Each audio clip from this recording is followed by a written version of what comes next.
Canada ਦੇ immigration ਵਿਭਾਗ ਨੇ ਜੋ ਐਕਸਪ੍ਰੈਸ ਐਂਟਰੀ ਦਾ ਤਾਜ਼ਾ ਡਰਾਅ ਕੱਢ ਕੇ ਅੱਜ ਇਨਵੀਟੇਸ਼ਨ ਭੇਜੇ ਨੇ, ਉਸ ਦੇ ਬਾਰੇ ਜਾਣਕਾਰੀ ਦੇਵਾਂਗੇ। ਅੱਗੇ ਜਾਣਕਾਰੀ ਕਿ ਕੈਨੇਡਾ ਦੇ ਇਮੀਗ੍ਰੇਸ਼ਨ ਮੰਤਰੀ ਸ਼ੌਨ ਫਰੇਜ਼ਰ ਨੇ ਦੱਸਿਆ ਕਿ ਕਿੰਨੇ ਰਿਫਿਊਜੀਆਂ ਦਾ ਸਵਾਗਤ ਕੀਤਾ ਗਿਆ ਹੈ, ਉਸ ਦੇ ਬਾਰੇ ਦੱਸਾਂਗੇ। ਪ੍ਰਧਾਨ ਮੰਤਰੀ ਜਸਟਿਨ ਟਰੂਡੋ ਨੂੰ ਜੋ ਕਿ ਅਮਰੀਕਾ ਦੀ ਤਰਜ਼ ਦੇ ਉੱਤੇ ਸਵਾਲ ਪੁੱਛਿਆ ਗਿਆ ਸੀ, ਉਹਨਾਂ ਨੇ ਕੀ ਜਵਾਬ ਦਿੱਤਾ ਤੇ ਛੁੱਟੀਆਂ ਦੌਰਾਨ ਕੈਨੇਡਾ ਵਾਸੀਆਂ ਦੇ ਵਾਸਤੇ ਕੀ ਕਿਹਾ ਹੈ, ਉਸ ਦੇ ਬਾਰੇ ਖਬਰਾਂ ਵਿੱਚ ਦੇਵਾਂਗੇ ਜਾਣਕਾਰੀ। ਬ੍ਰਿਟਿਸ਼ ਕੋਲੰਬੀਆ ਵਿੱਚ ਕੋਵਿਡ-19 ਦੀਆਂ ਮੁੜ ਤੋਂ ਹਦਾਇਤਾਂ ਲਾਗੂ ਹੋਣ ਤੋਂ ਬਾਅਦ ਵਪਾਰਾਂ ਨੂੰ ਚੁਣੌਤੀਆਂ। ਕਈ ਵਪਾਰਾਂ ਦੇ ਮਾਲਕਾਂ ਨੇ ਵਿੱਤੀ ਸੰਕਟ ਦੇ ਬਾਰੇ ਕੀਤੀਆਂ ਸ਼ਿਕਾਇਤਾਂ। ਕੈਨੇਡਾ ਵਿੱਚ ਘਰਾਂ ਦੀ ਮਾਰਕੀਟ ਨੂੰ ਠੰਡਾ ਕਰਨ ਦੇ ਵਾਸਤੇ ਕੈਨੇਡਾ ਸਰਕਾਰ ਨੇ ਕਿਹੜੇ ਕਦਮ ਚੁੱਕਣ ਦੀ ਗੱਲ ਕਹੀ ਹੈ, ਇਸ ਦੇ ਬਾਰੇ ਦੇਵਾਂਗੇ ਜਾਣਕਾਰੀ। ਅੱਗੇ ਦੱਸਾਂਗੇ ਕਿ ਬ੍ਰਿਟਿਸ਼ ਕੋਲੰਬੀਆ ਦੇ ਵਿੱਚ ਕਿਸ ਤਰ੍ਹਾਂ ਸਿਹਤ ਕਾਮਿਆਂ ਦੀ ਕਮੀ ਦਾ ਕੁਝ ਖੇਤਰਾਂ ਵਿੱਚ ਸਾਹਮਣਾ ਕੀਤਾ ਜਾ ਰਿਹਾ ਹੈ। ਸਭ ਤੋਂ ਪਹਿਲਾਂ ਤੁਹਾਨੂੰ ਜਾਣਕਾਰੀ ਦੱਸਦੇ ਹਾਂ ਜੋ ਕੈਨੇਡਾ ਦੇ ਇਮੀਗ੍ਰੇਸ਼ਨ ਵਿਭਾਗ ਨੇ ਤਾਜ਼ਾ ਐਕਸਪ੍ਰੈਸ ਐਂਟਰੀ ਦਾ ਡਰਾਅ ਕੱਢਿਆ, ਉਸ ਦੇ ਬਾਰੇ। ਦਸੰਬਰ 22 ਨੂੰ ਕੈਨੇਡਾ ਦੇ ਇਮੀਗ੍ਰੇਸ਼ਨ ਵਿਭਾਗ ਨੇ ਐਕਸਪ੍ਰੈਸ ਐਂਟਰੀ ਦਾ ਇੱਕ ਡਰਾਅ ਕੱਢਿਆ ਹੈ। ਇਹ ਡਰਾਅ ਵੀ ਉਹਨਾਂ ਦੇ ਵਾਸਤੇ ਕੱਢਿਆ ਗਿਆ ਹੈ ਜਿਨ੍ਹਾਂ ਦੀ PNP ਪਹਿਲਾਂ ਤੋਂ ਅਪਰੂਵ ਹੈ। ਇਸ ਦੇ ਵਿੱਚ ਐਕਸਪ੍ਰੈਸ ਐਂਟਰੀ ਕੈਂਡੀਡੇਟਸ ਨੇ ਜੋ ਉਹਨਾਂ ਵਿੱਚ 746 ਜਣਿਆਂ ਨੂੰ ਇਨਵੀਟੇਸ਼ਨ ਭੇਜੇ ਗਏ ਨੇ PR ਦੇ ਵਾਸਤੇ, ਜਿਨ੍ਹਾਂ ਦੇ ਕੋਲ PNP ਦੇ 600 ਪੁਆਇੰਟ ਪਹਿਲਾਂ ਤੋਂ ਮੌਜੂਦ ਸਨ ਤੇ ਫਿਰ ਉੱਪਰ ਵਾਲੇ 120 ਪੁਆਇੰਟ ਯੋਗਤਾ ਦੇ ਆਧਾਰ ਦੇ ਉੱਤੇ ਵੱਖੋ ਵੱਖਰੇ ਜੋ ਸ਼ਰਤਾਂ ਹੁੰਦੀਆਂ ਨੇ ਉਹਨਾਂ ਨੂੰ ਪੂਰੀਆਂ ਕਰਦੇ ਹੋਏ ਉਹਨਾਂ ਦੇ ਬਣੇ ਤੇ 720 ਤੱਕ ਘੱਟੋ ਘੱਟ ਸਕੋਰ ਰਿਹਾ ਹੈ ਜੋ ਇਸ ਵਾਰ ਇਨਵੀਟੇਸ਼ਨ ਭੇਜੇ ਗਏ ਨੇ। ਇਮੀਗ੍ਰੇਸ਼ਨ ਵਿਭਾਗ ਨੇ ਜੋ ਸਤੰਬਰ ਮਹੀਨੇ ਤੋਂ ਲੈ ਕੇ ਹੁਣ ਤੱਕ ਸਿਰਫ ਅਜਿਹੇ ਡਰਾਅ ਹੀ ਕੱਢੇ ਨੇ ਜਿਸ ਦੇ ਵਿੱਚ PNP ਪਹਿਲਾਂ ਤੋਂ ਅਪਰੂਵ ਹੈ, ਜਿਨ੍ਹਾਂ ਦੀ ਉਹਨਾਂ ਨੂੰ ਇਨਵੀਟੇਸ਼ਨ ਭੇਜੇ ਗਏ ਨੇ। ਕੋਈ ਹੋਰ ਡਰਾਅ ਫਿਲਹਾਲ ਨਹੀਂ ਨਿਕਲਿਆ। ਇਸ ਦੇ ਨਾਲ ਹੀ ਜਿਵੇਂ ਕਿ CEC ਇਨਵੀਟੇਸ਼ਨ ਪਹਿਲਾਂ ਕਾਫੀ ਜ਼ਿਆਦਾ ਗਿਣਤੀ ਵਿੱਚ ਭੇਜੇ ਗਏ ਸਨ, ਯਾਨੀ ਕਿ ਕੈਨੇਡੀਅਨ ਐਕਸਪੀਰੀਅੰਸ ਕਲਾਸ, ਤਾਂ ਉਸ ਦੇ ਵਿੱਚ ਬੈਕਲੌਗ ਦੇ ਉੱਤੇ ਹੀ ਕੰਮ ਕੀਤਾ ਜਾ ਰਿਹਾ ਹੈ ਕਿ ਜਿਨ੍ਹਾਂ ਦੇ ਵੱਲੋਂ ਪਹਿਲਾਂ ਤੋਂ ਫਾਈਲਾਂ ਲਗਾ ਦਿੱਤੀਆਂ ਗਈਆਂ ਤੇ ਉਹਨਾਂ ਨੂੰ ਇਨਵੀਟੇਸ਼ਨ ਜਾ ਚੁੱਕੇ ਸਨ, ਉਸ ਤੋਂ ਬਾਅਦ ਉਹਨਾਂ ਦੀ PR ਦੀ ਪ੍ਰਕਿਰਿਆ ਛੇਤੀ ਨਾਲ ਪੂਰੀ ਹੋ ਜਾਵੇ, ਉਸ ਦੇ ਉੱਤੇ ਕੰਮ ਕੀਤਾ ਜਾ ਰਿਹਾ ਹੈ। ਫਿਲਹਾਲ ਸਤੰਬਰ ਮਹੀਨੇ ਤੋਂ ਹੁਣ ਤੱਕ CEC ਕਲਾਸ ਦਾ ਕੋਈ ਵੀ ਇਨਵੀਟੇਸ਼ਨ ਨਹੀਂ ਭੇਜਿਆ ਗਿਆ। ਇਸ ਦੇ ਨਾਲ ਹੀ ਜੋ ਇੰਟਰਨੈਸ਼ਨਲ ਐਕਸਪੀਰੀਅੰਸ ਕਲਾਸ ਹੈ ਤੇ ਹੋਰ ਵੱਖੋ ਵੱਖਰੇ ਸਟਰੀਮਸ ਨੇ, ਉਹਨਾਂ ਦੇ ਵਿੱਚ ਵੀ ਇਨਵੀਟੇਸ਼ਨ ਤਕਰੀਬਨ 1 ਸਾਲ ਪੂਰਾ ਹੋ ਚੁੱਕਿਆ ਹੈ, ਕੋਈ ਵੀ ਨਹੀਂ ਭੇਜਿਆ ਗਿਆ। ਇਸ ਤੋਂ ਪਹਿਲਾਂ ਇਮੀਗ੍ਰੇਸ਼ਨ ਵਿਭਾਗ ਨੇ ਜੋ PNP ਦਾ ਡਰਾਅ ਕੱਢਿਆ ਸੀ, ਉਸ ਦੇ ਵਿੱਚ 1032 ਜਣਿਆਂ ਨੂੰ ਇਨਵੀਟੇਸ਼ਨ ਭੇਜੇ ਗਏ ਸਨ ਜਿਨ੍ਹਾਂ ਦੀ PNP ਅਪਰੂਵ ਸੀ ਉਹਨਾਂ ਦੇ ਲਈ, ਜਿਸ ਦੇ ਵਿੱਚ ਘੱਟੋ ਘੱਟ ਸਕੋਰ 698 ਤੱਕ ਰਿਹਾ ਸੀ। ਹੁਣ ਤੁਹਾਨੂੰ ਦੱਸਾਂਗੇ ਜੋ ਅਫਗਾਨ ਰਿਫਿਊਜੀਆਂ ਦਾ ਸਵਾਗਤ ਹੋਰ ਜ਼ਿਆਦਾ ਕੀਤਾ ਗਿਆ ਹੈ। ਸੈਂਕੜੇ ਰਿਫਿਊਜੀਆਂ ਦਾ ਸਵਾਗਤ ਕੀਤੇ ਜਾਣ ਦੇ ਬਾਰੇ ਇਮੀਗ੍ਰੇਸ਼ਨ ਮੰਤਰੀ ਸ਼ੌਨ ਫਰੇਜ਼ਰ ਨੇ ਜਾਣਕਾਰੀ ਦਿੱਤੀ। ਕੈਨੇਡਾ ਦੇ ਇਮੀਗ੍ਰੇਸ਼ਨ ਮੰਤਰੀ ਸ਼ੌਨ ਫਰੇਜ਼ਰ ਨੇ ਜਾਣਕਾਰੀ ਦਿੱਤੀ ਕਿ ਕੱਲ ਟੋਰਾਂਟੋ ਵਿੱਚ 350 ਅਫਗਾਨ ਰਿਫਿਊਜੀਆਂ ਦਾ ਕੈਨੇਡਾ ਵਿੱਚ ਸਵਾਗਤ ਕੀਤਾ ਗਿਆ ਹੈ, ਜਿਸ ਦੇ ਵਿੱਚ ਦੱਸਿਆ ਗਿਆ ਹੈ ਕਿ ਇਹ ਰਿਫਿਊਜੀ ਅੱਗੇ ਵੱਖੋ ਵੱਖਰੇ ਭਾਈਚਾਰਿਆਂ ਦੇ ਵਿੱਚ ਰਹਿਣ ਦੇ ਵਾਸਤੇ ਟਰੈਵਲ ਕਰਨਗੇ, ਜਿਹੜੇ ਕਿ Alberta, British Columbia, Quebec, Ontario ਤੇ ਸਸਕੈਚੁਅਨ ਦੇ ਵਿੱਚ ਜਾ ਕੇ ਰਹਿਣਗੇ, ਜਿਸ ਦੇ ਬਾਰੇ ਦੱਸਿਆ ਗਿਆ ਹੈ ਕਿ 6000 ਅਫਗਾਨ ਰਿਫਿਊਜੀ ਕੈਨੇਡਾ ਦੇ ਵਿੱਚ ਪਹੁੰਚ ਚੁੱਕੇ ਨੇ, ਜਿਨ੍ਹਾਂ ਦੇ ਵਿੱਚ ਇਹ 350 ਵੀ ਸ਼ਾਮਲ ਹੋ ਚੁੱਕੇ ਨੇ। ਜਿਸ ਦੇ ਵਿੱਚ ਇਮੀਗ੍ਰੇਸ਼ਨ ਮੰਤਰੀ ਨੇ ਕਿਹਾ ਕਿ ਉਹਨਾਂ ਨੂੰ ਖੁਸ਼ੀ ਹੈ ਕਿ ਇਹ ਫਲਾਈਟਾਂ ਸਮੇਂ-ਸਮੇਂ ਦੇ ਉੱਤੇ ਕੈਨੇਡਾ ਦੇ ਵਿੱਚ ਲੈਂਡ ਹੋ ਰਹੀਆਂ ਨੇ, ਜਿਸ ਦੇ ਵਿੱਚ ਉਹਨਾਂ ਨੇ ਕਿਹਾ ਕਿ ਅੱਗੇ ਵੀ ਉਹ ਹੋਰ ਜ਼ਿਆਦਾ ਨਵੇਂ ਪ੍ਰਵਾਸੀਆਂ ਦਾ ਸਵਾਗਤ ਕਰਨ ਦੇ ਲਈ ਤਿਆਰ ਨੇ, ਜੋ ਕਿ ਵੱਖੋ ਵੱਖਰੇ ਭਾਈਚਾਰਿਆਂ ਦੇ ਵਿੱਚ ਜਾ ਕੇ ਰਹਿਣਗੇ, ਜਿਨ੍ਹਾਂ ਦਾ ਵੱਖੋ ਵੱਖਰੇ ਭਾਈਚਾਰਿਆਂ ਦੇ ਵਿੱਚ ਸਵਾਗਤ ਵੀ ਕੀਤਾ ਜਾ ਰਿਹਾ ਹੈ। ਜਿਸ ਦੇ ਵਿੱਚ ਪ੍ਰੋਗਰਾਮ ਵੀ ਸ਼ੁਰੂ ਕੀਤਾ ਗਿਆ ਰੀਸੈਟਲ ਅਫਗਾਨ ਰਿਫਿਊਜੀਜ਼, ਜਿਸ ਦੇ ਰਾਹੀਂ ਅਫਗਾਨ ਰਿਫਿਊਜੀਆਂ ਨੂੰ ਮੌਕਾ ਦਿੱਤਾ ਜਾਂਦਾ ਹੈ ਕਿ ਉਹ ਅੱਗੇ ਆਪਣੀ ਨਵੀਂ ਜ਼ਿੰਦਗੀ ਸ਼ੁਰੂ ਕਰਨ ਦੇ ਵਾਸਤੇ ਮੁੱਢਲੀਆਂ ਲੋੜਾਂ ਨੂੰ ਪੂਰਾ ਕਰ ਸਕਣ, ਜਿਸ ਦੇ ਲਈ ਸਹੂਲਤਾਂ ਦਿੱਤੀਆਂ ਜਾ ਰਹੀਆਂ ਨੇ।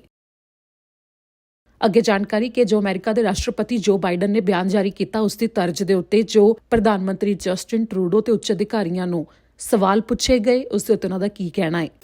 ਅਮਰੀਕਾ ਦੇ ਰਾਸ਼ਟਰਪਤੀ ਜੋ ਬਾਈਡਨ ਨੇ ਜੋ ਬਿਆਨ ਦਿੱਤਾ ਹੈ ਕਿ ਉਹ ਅਮਰੀਕੀ ਵਾਸੀ ਜਿਨ੍ਹਾਂ ਨੇ ਕੋਵਿਡ-19 ਦੇ ਟੀਕੇ ਲਗਾਏ ਹੋਏ ਨੇ, ਉਹ ਸੁਰੱਖਿਅਤ ਤਰੀਕੇ ਦੇ ਨਾਲ ਛੁੱਟੀਆਂ ਦੇ ਦੌਰਾਨ ਇਕੱਠੇ ਹੋ ਸਕਦੇ ਨੇ। ਫਿਰ ਬੇਸ਼ੱਕ ਓਮਿਕਰੋਨ ਵੇਰੀਐਂਟ ਦੇ ਫੈਲਣ ਦਾ ਖਤਰਾ ਵੀ ਬਣਿਆ ਹੋਇਆ, ਤਾਂ ਦੂਜੇ ਪਾਸੇ ਇਸ ਤਰਜ਼ ਦੇ ਉੱਤੇ ਜਦੋਂ ਪ੍ਰਧਾਨ ਮੰਤਰੀ ਜਸਟਿਨ ਟਰੂਡੋ ਨੂੰ ਸਵਾਲ ਪੁੱਛਿਆ ਗਿਆ ਤਾਂ ਪ੍ਰਧਾਨ ਮੰਤਰੀ ਜਸਟਿਨ ਟਰੂਡੋ ਤੇ ਨਾਲ ਹੀ ਉੱਚ ਸਿਹਤ ਅਧਿਕਾਰੀਆਂ ਦੇ ਵੱਲੋਂ ਕੈਨੇਡਾ ਵਾਸੀਆਂ ਨੂੰ ਅਪੀਲ ਕੀਤੀ ਜਾ ਰਹੀ ਹੈ ਕਿ ਅਜਿਹਾ ਨਾ ਕੀਤਾ ਜਾਵੇ ਕੈਨੇਡਾ ਦੇ ਵਿੱਚ, ਜਿੱਥੇ ਕਿ ਇੱਕ ਦੂਜੇ ਦੇ ਨਾਲ ਸੰਪਰਕ ਨੂੰ ਸੀਮਤ ਕੀਤਾ ਜਾਵੇ ਛੁੱਟੀਆਂ ਦੌਰਾਨ ਕਿ ਕੋਵਿਡ-19 ਦੇ ਮਾਮਲਿਆਂ ਦੇ ਫੈਲਣ ਨੂੰ ਰੋਕਿਆ ਜਾ ਸਕੇ। ਇਸ ਦੇ ਨਾਲ ਹੀ ਜਿਹੜੇ ਕਿ ਸਿਹਤ ਕਾਮੇ ਨੇ, ਜਿਨ੍ਹਾਂ ਦੇ ਉੱਤੇ ਅਜਿਹੇ ਵਿੱਚ ਕਾਫੀ ਜ਼ਿਆਦਾ ਕੰਮ ਦਾ ਬੋਝ ਪੈ ਜਾਂਦਾ ਹੈ, ਜਦੋਂ ਜ਼ਿਆਦਾ ਗਿਣਤੀ ਵਿੱਚ ਲੋਕ ਬਿਮਾਰ ਹੁੰਦੇ ਨੇ ਤਾਂ ਉਹਨਾਂ ਨੂੰ ਵੀ ਰਾਹਤ ਮਿਲ ਸਕੇ ਕਿ ਮਾਮਲਿਆਂ ਦੀ ਗਿਣਤੀ ਇੰਨੀ ਜ਼ਿਆਦਾ ਨਾ ਵਧੇ। Deputy prime minister Christy Freeland ਦੇ ਵੱਲੋਂ ਵੀ ਬਿਆਨ ਜਾਰੀ ਕੀਤਾ ਗਿਆ ਹੈ, ਜਿਸ ਦੇ ਵਿੱਚ ਉਹਨਾਂ ਨੇ ਸਾਫ਼ ਤੌਰ ਤੇ ਕਿਹਾ ਕਿ ਕੈਨੇਡਾ ਅਮਰੀਕਾ ਨਹੀਂ ਹੈ, ਜਿਸ ਕਰਕੇ ਕੈਨੇਡਾ ਦੇ ਵਿੱਚ ਜੋ ਸਿਹਤ ਹਦਾਇਤਾਂ ਨੇ ਜੋ ਇਸ ਸਮੇਂ ਕਹੀਆਂ ਜਾ ਰਹੀਆਂ ਨੇ ਉਸ ਦੇ ਉੱਤੇ ਧਿਆਨ ਦਿੱਤਾ ਜਾਵੇ। ਦਰਅਸਲ ਜੋ ਅਮਰੀਕਾ ਵਾਸੀਆਂ ਨੂੰ ਸੰਦੇਸ਼ ਜਾਰੀ ਕੀਤਾ ਗਿਆ ਮੰਗਲਵਾਰ ਦੇ ਦਿਨ ਅਮਰੀਕਾ ਦੇ ਰਾਸ਼ਟਰਪਤੀ ਜੋ ਬਾਈਡਨ ਦੇ ਵੱਲੋਂ, ਉਸ ਦੇ ਵਿੱਚ ਉਹਨਾਂ ਨੇ ਸਾਫ਼ ਤੌਰ ਦੇ ਉੱਤੇ ਕਿਹਾ ਕਿ ਅਮਰੀਕਾ ਵਾਸੀ ਸੁਰੱਖਿਅਤ ਤਰੀਕੇ ਦੇ ਨਾਲ ਇੱਕ ਦੂਜੇ ਦੇ ਨਾਲ ਛੁੱਟੀਆਂ ਨੂੰ ਮਨਾ ਸਕਦੇ ਨੇ, ਦੋਸਤਾਂ ਨਾਲ, ਪਰਿਵਾਰਕ ਮੈਂਬਰਾਂ ਨਾਲ ਇਕੱਠੇ ਹੋ ਸਕਦੇ ਨੇ ਜੇਕਰ ਉਹ ਫੁੱਲੀ ਵੈਕਸੀਨੇਟਿਡ ਨੇ। ਇਸ ਦੇ ਨਾਲ ਹੀ ਖਾਸ ਤੌਰ ਦੇ ਉੱਤੇ ਜਿਨ੍ਹਾਂ ਨੇ ਕੋਵਿਡ-19 ਦਾ ਤੀਜਾ ਟੀਕਾ ਵੀ ਲਗਵਾ ਲਿਆ ਹੈ, ਇਹ ਜ਼ਿਕਰ ਅਮਰੀਕਾ ਦੇ ਰਾਸ਼ਟਰਪਤੀ ਨੇ ਕੀਤਾ ਸੀ। ਪਰ ਕੈਨੇਡਾ ਦੇ ਵਿੱਚ ਅਜਿਹਾ ਬਿਲਕੁਲ ਵੀ ਨਹੀਂ ਹੈ, ਜਿਸ ਦੇ ਬਾਰੇ ਕੈਨੇਡਾ ਦੇ ਪ੍ਰਧਾਨ ਮੰਤਰੀ, ਇਸ ਦੇ ਨਾਲ ਹੀ ਡਿਪਟੀ ਪ੍ਰਾਈਮ ਮਿਨਿਸਟਰ ਤੇ ਉੱਚ ਸਿਹਤ ਅਧਿਕਾਰੀਆਂ ਦੇ ਵੱਲੋਂ ਸਾਫ਼ ਕਰ ਦਿੱਤਾ ਗਿਆ ਤੇ ਕੈਨੇਡਾ ਵਾਸੀਆਂ ਨੂੰ ਬੇਨਤੀ ਕੀਤੀ ਜਾ ਰਹੀ ਹੈ ਕਿ ਛੁੱਟੀਆਂ ਦੇ ਮੌਕੇ ਪਰਿਵਾਰਕ ਮੈਂਬਰ ਜ਼ਿਆਦਾ ਗਿਣਤੀ ਵਿੱਚ ਇੱਕ ਦੂਜੇ ਦੇ ਨਾਲ ਇਕੱਠੇ ਨਾ ਹੀ ਹੋਣ ਤਾਂ ਇਹ ਬਿਹਤਰ ਹੋਵੇਗਾ ਤਾਂ ਕਿ ਕੋਵਿਡ-19 ਦੇ ਫੈਲਣ ਨੂੰ ਰੋਕਿਆ ਜਾ ਸਕੇ। ਹੁਣ ਤੁਹਾਨੂੰ ਦੱਸਾਂਗੇ ਜੋ ਬ੍ਰਿਟਿਸ਼ ਕੋਲੰਬੀਆ ਦੇ ਵਿੱਚ ਵੱਖੋ ਵੱਖਰੇ ਵਪਾਰ ਇਸ ਸਮੇਂ ਚੁਣੌਤੀਆਂ ਦਾ ਖਾਸ ਤੌਰ ਦੇ ਉੱਤੇ ਉਸ ਕਰਕੇ ਸਾਹਮਣਾ ਕਰ ਰਹੇ ਨੇ ਜੋ ਸੂਬੇ ਵਿੱਚ ਕੋਵਿਡ-19 ਦੀਆਂ ਸਖਤ ਹਦਾਇਤਾਂ ਮੁੜ ਲਾਗੂ ਕੀਤੀਆਂ ਗਈਆਂ ਨੇ।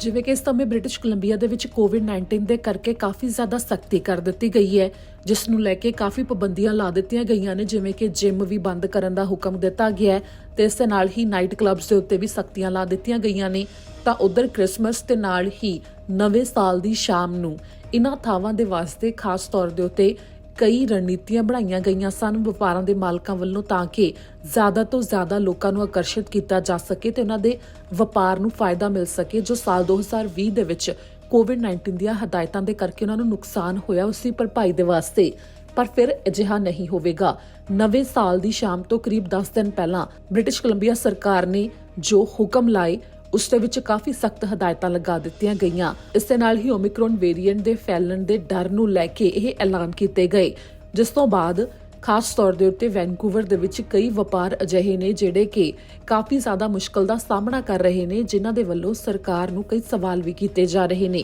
ਵਪਾਰਾਂ ਦੇ ਮਾਲਕਾਂ ਦਾ ਕਹਿਣਾ ਹੈ ਕਿ ਉਹਨਾਂ ਨੇ ਜਨਵਰੀ 1 ਨੂੰ ਕਿਰਾਇਆ ਵੀ ਦੇਣਾ ਹੈ ਆਪੋ ਆਪਣੇ ਸਟੋਰਸ ਦਾ, ਪਰ ਉਸ ਵਾਸਤੇ ਉਹਨਾਂ ਨੂੰ ਕਮਾਈ ਨਹੀਂ ਹੋਵੇਗੀ ਉਸ ਹਿਸਾਬ ਨਾਲ ਜਿਹੜੇ ਹਿਸਾਬ ਦੇ ਨਾਲ ਹੋਣੀ ਚਾਹੀਦੀ ਸੀ, ਜਿਸ ਕਰਕੇ ਉਹ ਵਿੱਤੀ ਪੱਧਰ ਦੇ ਉੱਤੇ ਵੱਡੇ ਸੰਕਟ ਦਾ ਸਾਹਮਣਾ ਕਰ ਰਹੇ ਨੇ, ਜਿਸ ਲਈ ਬ੍ਰਿਟਿਸ਼ ਕੋਲੰਬੀਆ ਸਰਕਾਰ ਦੇ ਵੱਲੋਂ ਉਹਨਾਂ ਦੇ ਬਾਰੇ ਨਹੀਂ ਸੋਚਿਆ ਜਾ ਰਿਹਾ। ਇਸ ਦਾ ਜ਼ਿਕਰ ਕਰਦੇ ਹੋਏ ਵੱਖੋ ਵੱਖਰੇ ਵਪਾਰਾਂ ਦੇ ਵੱਲੋਂ ਆਪਣੀਆਂ ਦਿੱਕਤਾਂ ਸਾਂਝੀਆਂ ਕੀਤੀਆਂ ਜਾ ਰਹੀਆਂ ਨੇ। ਜੋ ਵੱਖੋ ਵੱਖਰੇ ਜਿੰਮਾਂ ਦੇ ਮਾਲਕ ਨੇ ਉਹਨਾਂ ਦੇ ਵੱਲੋਂ ਵੀ ਕਿਹਾ ਜਾ ਰਿਹਾ ਹੈ ਕਿ ਪਹਿਲਾਂ ਹੀ ਉਹਨਾਂ ਦਾ ਕਾਫੀ ਜ਼ਿਆਦਾ ਨੁਕਸਾਨ ਹੋ ਗਿਆ ਜੋ ਲੰਬੇ ਸਮੇਂ ਦੇ ਵਾਸਤੇ ਜਿੰਮ ਬੰਦ ਰੱਖੇ ਗਏ ਸਨ ਜਾਂ ਫਿਰ ਜੋ ਸੀਮਤ ਸੀਮਾ ਲਗਾ ਦਿੱਤੀ ਗਈ ਸੀ ਉਸੇ ਕਰਕੇ, ਜਿਸ ਤੋਂ ਬਾਅਦ ਕਾਫੀ ਗਿਣਤੀ ਦੇ ਵਿੱਚ ਉਹਨਾਂ ਦੇ ਜੋ ਗ੍ਰਾਹਕ ਸਨ ਉਹ ਮੈਂਬਰਸ਼ਿਪ ਛੱਡ ਗਏ ਸੀ। ਪਰ ਫਿਰ ਤੋਂ ਜੋ ਇਹ ਹਦਾਇਤ ਲਗਾਈ ਜਾ ਰਹੀ ਹੈ ਉਸ ਦੇ ਨਾਲ ਮੁੜ ਤੋਂ ਉਹਨਾਂ ਦੇ ਗ੍ਰਾਹਕਾਂ ਦੀ ਗਿਣਤੀ ਪ੍ਰਭਾਵਿਤ ਹੋਵੇਗੀ, ਜੋ ਕਿ ਉਹਨਾਂ ਦੇ ਲਈ ਵਿੱਤੀ ਸੰਕਟ ਪੈਦਾ ਕਰ ਰਹੀ ਹੈ, ਜਿਸ ਦੇ ਬਾਰੇ ਸਰਕਾਰ ਨੂੰ ਸੋਚਣਾ ਚਾਹੀਦਾ ਹੈ। ਇੱਥੇ ਜ਼ਿਕਰਯੋਗ ਹੈ ਕਿ ਕੋਵਿਡ-19 ਦੇ ਕਰਕੇ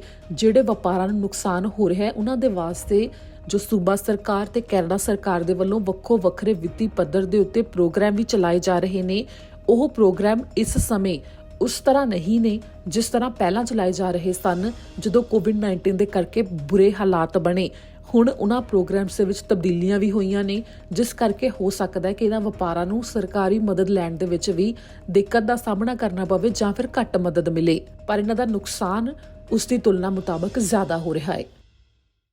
ਅੱਗੇ ਜਾਣਕਾਰੀ ਕਿ ਕੈਨੇਡਾ ਵਾਸੀਆਂ ਦੇ ਵਾਸਤੇ ਘਰਾਂ ਦੀ ਮਾਰਕੀਟ ਨੂੰ ਠੰਡਾ ਕਰਨ ਦਾ ਦਾਅਵਾ ਕਰਦੇ ਹੋਏ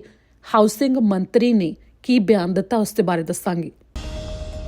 ਕੈਨੇਡਾ ਭਰ ਵਿੱਚ ਤੇਜ਼ੀ ਦੇ ਨਾਲ ਜੋ ਘਰਾਂ ਦੇ ਰੇਟ ਕਾਫੀ ਜ਼ਿਆਦਾ ਉੱਪਰ ਜਾ ਰਹੇ ਨੇ ਤੇ ਇਸ ਦੇ ਨਾਲ ਹੀ ਆਮ ਲੋਕ ਜਿਨ੍ਹਾਂ ਨੇ ਪਹਿਲੀ ਵਾਰ ਘਰ ਖਰੀਦਣਾ ਹੈ ਉਹਨਾਂ ਦੇ ਵਾਸਤੇ ਵੱਡੀ ਚੁਣੌਤੀ ਬਣੀ ਹੋਈ ਹੈ। ਤਾਂ ਇਸ ਉੱਤੇ ਕੈਨੇਡਾ ਸਰਕਾਰ ਦੇ ਵੱਲੋਂ ਪਹਿਲਾਂ ਜੋ ਵਾਅਦਾ ਕੀਤਾ ਗਿਆ ਸੀ ਉਸ ਦੇ ਆਧਾਰ ਦੇ ਉੱਤੇ ਕੈਨੇਡਾ ਵਿੱਚ ਹਾਊਸਿੰਗ ਮੰਤਰੀ ਦੇ ਵੱਲੋਂ ਇਸ ਸਮੇਂ ਜ਼ਿਕਰ ਕੀਤਾ ਗਿਆ ਹੈ ਕਿ ਕੈਨੇਡਾ ਸਰਕਾਰ ਇਸ ਸਮੇਂ ਰਣਨੀਤੀ ਬਣਾ ਰਹੀ ਹੈ ਕਿ ਕਾਫੀ ਜ਼ਿਆਦਾ ਸਖਤ ਕਦਮ ਇਸ ਗੱਲ ਤੇ ਚੁੱਕੇ ਜਾਣ ਜਿਨ੍ਹਾਂ ਦੇ ਵੱਲੋਂ ਪ੍ਰਾਪਰਟੀਆਂ ਸਿਰਫ ਇਸ ਕਰਕੇ ਖਰੀਦੀਆਂ ਜਾਂਦੀਆਂ ਨੇ ਤਾਂ ਕਿ ਉਹ ਨਿਵੇਸ਼ ਕਰ ਸਕਣ ਤੇ ਇਸ ਦੇ ਨਾਲ ਹੀ ਅੱਗੇ ਫਿਰ ਉਹ ਮਹਿੰਗੀ ਕਰਕੇ ਉਸ ਥਾਂ ਨੂੰ ਵੇਚਦੇ ਨੇ। ਜੇਕਰ ਇਸ ਦੇ ਉੱਤੇ ਸਖਤ ਕਦਮ ਚੁੱਕੇ ਜਾਣਗੇ ਤਾਂ ਇਸ ਦੇ ਨਾਲ ਜੋ ਘਰਾਂ ਦੇ ਰੇਟ ਲਗਾਤਾਰ ਵਧ ਰਹੇ ਨੇ ਉਸ ਨੂੰ ਠੰਡਾ ਕੀਤਾ ਜਾ ਸਕਦਾ, ਇਸ ਦੇ ਬਾਰੇ ਦਾਅਵਾ ਕੀਤਾ ਗਿਆ ਹੈ। ਕੈਨੇਡਾ ਦੇ ਹਾਊਸਿੰਗ ਮੰਤਰੀ ਅਹਿਮਦ ਹੁਸੈਨ ਨੇ ਇਸ ਦੇ ਬਾਰੇ ਬਿਆਨ ਜਾਰੀ ਕੀਤਾ ਹੈ, ਜਿਸ ਦੇ ਵਿੱਚ ਉਹਨਾਂ ਦੇ ਵੱਲੋਂ ਜ਼ਿਕਰ ਕੀਤਾ ਗਿਆ ਕਿ ਪ੍ਰਧਾਨ ਮੰਤਰੀ ਜਸਟਿਨ ਟਰੂਡੋ ਨੇ ਜੋ ਉਹਨਾਂ ਨੂੰ ਇੱਕ ਚਿੱਠੀ ਵੀ ਭੇਜੀ ਸੀ ਜੋ ਸਾਰੇ ਮੰਤਰੀਆਂ ਨੂੰ ਭੇਜੀ ਗਈ ਸੀ, ਜਿਸ ਦੇ ਵਿੱਚ ਟੀਚਾ ਮਿਥਿਆ ਗਿਆ ਸੀ ਕਿ ਕਿਹੜੇ ਕੰਮ ਜ਼ਰੂਰੀ ਨੇ ਜਿਨ੍ਹਾਂ ਦੇ ਉੱਤੇ ਕਦਮ ਚੁੱਕੇ ਜਾਣੇ ਨੇ। ਤਾਂ ਉਸ ਦੇ ਵਿੱਚ ਖਾਸ ਤੌਰ ਦੇ ਉੱਤੇ ਇਹ ਜ਼ਿਕਰ ਵੀ ਕੀਤਾ ਗਿਆ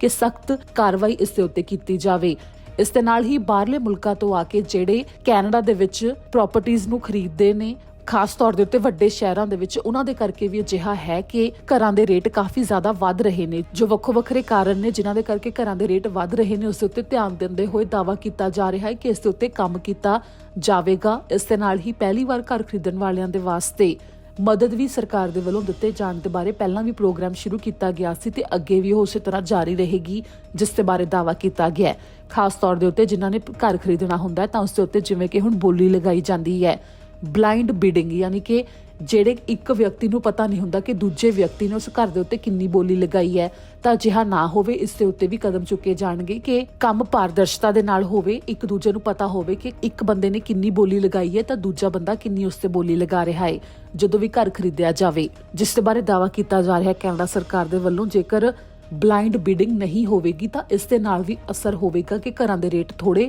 ਹੇਠਾਂ ਆਉਣਗੇ। ਇੱਥੇ ਜ਼ਿਕਰਯੋਗ ਹੈ ਕਿ ਸਾਲ 2021 ਦੇ ਅੰਤ ਵਿੱਚ ਪਹਿਲਾਂ ਤੋਂ ਹੀ ਕੈਨੇਡੀਅਨ ਰੀਅਲ ਏਸਟੇਟ ਐਸੋਸੀਏਸ਼ਨ ਦੇ ਵੱਲੋਂ ਅੰਦਾਜ਼ਨ ਅੰਕੜੇ ਦੱਸੇ ਗਏ ਨੇ ਕਿ ਸਾਲ 2022 ਵਿੱਚ ਘਰਾਂ ਦੇ ਰੇਟ ਕਾਫੀ ਜ਼ਿਆਦਾ ਗਿਣਤੀ ਵਿੱਚ ਮੁੜ ਤੋਂ ਹੋਰ ਜ਼ਿਆਦਾ ਵਧਣ ਜਾ ਰਹੇ ਨੇ।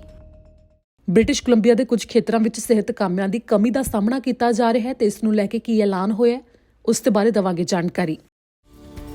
ਜਿਵੇਂ ਕਿ ਹੁਣ ਬ੍ਰਿਟਿਸ਼ ਕੋਲੰਬੀਆ ਦੇ ਵਿੱਚ ਕੋਵਿਡ-19 ਦਾ ਤੀਜਾ ਟੀਕਾ, ਜਿਸ ਨੂੰ ਕਿ ਬੂਸਟਰ ਸ਼ਾਟ ਦਾ ਨਾਮ ਦਿੱਤਾ ਜਾ ਰਿਹਾ ਹੈ, ਉਸ ਦੀ ਸ਼ੁਰੂਆਤ ਹੋ ਰਹੀ ਹੈ। ਤਾਂ ਇਸ ਦੇ ਨਾਲ ਹੀ ਇੰਟੀਰੀਅਰ ਹੈਲਥ ਦੇ ਵਾਸਤੇ ਹੋਰ ਜ਼ਿਆਦਾ ਕਾਮਿਆਂ ਦੀ ਲੋੜ ਹੈ, ਜਿਸ ਦੇ ਲਈ ਕਿਹਾ ਗਿਆ ਹੈ ਕਿ ਜਿਹੜੇ ਵੀ ਟੀਕੇ ਲਾਉਣ ਦੇ ਵਾਸਤੇ ਯੋਗਤਾ ਰੱਖਦੇ ਨੇ ਉਹਨਾਂ ਦੇ ਲਈ ਕੰਮ ਮੌਜੂਦ ਹੈ ਕਿ ਉਹ ਅਪਲਾਈ ਕਰ ਸਕਦੇ ਨੇ, ਜਿਨ੍ਹਾਂ ਦੀ ਲੋੜ ਇਸ ਸਮੇਂ ਜਤਾਈ ਗਈ ਹੈ। ਜਿਸ ਦੇ ਵਿੱਚ ਦੱਸਿਆ ਗਿਆ ਹੈ ਕਿ ਵੱਖੋ ਵੱਖਰੇ ਜੋ ਇਮਿਊਨਾਈਜੇਸ਼ਨ ਕਲੀਨਿਕ ਨੇ ਬ੍ਰਿਟਿਸ਼ ਕੋਲੰਬੀਆ ਦੇ, ਖਾਸ ਤੌਰ ਦੇ ਉੱਤੇ ਇੰਟੀਰੀਅਰ ਹੈਲਥ ਖੇਤਰ ਦੇ ਵਿੱਚ, ਉੱਥੇ ਕਾਮਿਆਂ ਦੀ ਲੋੜ ਹੈ ਕਿ ਜੋ ਕੋਵਿਡ-19 ਦਾ ਤੀਜਾ ਟੀਕਾ ਲਗਾਉਣਾ ਸ਼ੁਰੂ ਕੀਤਾ ਜਾ ਰਿਹਾ ਹੈ। ਤਾਂ ਕਾਫੀ ਜ਼ਿਆਦਾ ਗਿਣਤੀ ਦੇ ਵਿੱਚ ਲੋਕ ਟੀਕੇ ਲਗਵਾਉਣ ਆ ਰਹੇ ਨੇ ਤੇ ਅੱਗੇ ਜਿਵੇਂ ਕਿ ਕੁਝ ਮਹੀਨੇ ਤੱਕ ਲਗਾਤਾਰ ਇਹ ਟੀਕਾ ਲਗਾਇਆ ਜਾਵੇਗਾ ਤਾਂ ਜ਼ਿਆਦਾ ਗਿਣਤੀ ਵਿੱਚ ਲੋਕਾਂ ਨੂੰ ਸੰਭਾਲਣ ਲਈ ਕਿ ਉਹਨਾਂ ਦੇ ਟੀਕੇ ਲਗਾਏ ਜਾਣ ਤਾਂ ਹੈਲਥ ਕੇਅਰ ਕਾਮਿਆਂ ਦੀ ਲੋੜ ਹੈ। ਇੱਥੇ ਜ਼ਿਕਰਯੋਗ ਹੈ ਕਿ ਜਿਹੜੇ ਸਿਹਤ ਕਾਮੇ ਜਿਨ੍ਹਾਂ ਨੇ ਕੋਵਿਡ-19 ਦੇ ਟੀਕੇ ਲਗਵਾਉਣ ਤੋਂ ਇਨਕਾਰ ਕਰ ਦਿੱਤਾ ਸੀ, ਉਹਨਾਂ ਦੇ ਵਾਸਤੇ 26 ਅਕਤੂਬਰ ਆਖਰੀ ਤਰੀਕ ਦੱਸੀ ਗਈ ਸੀ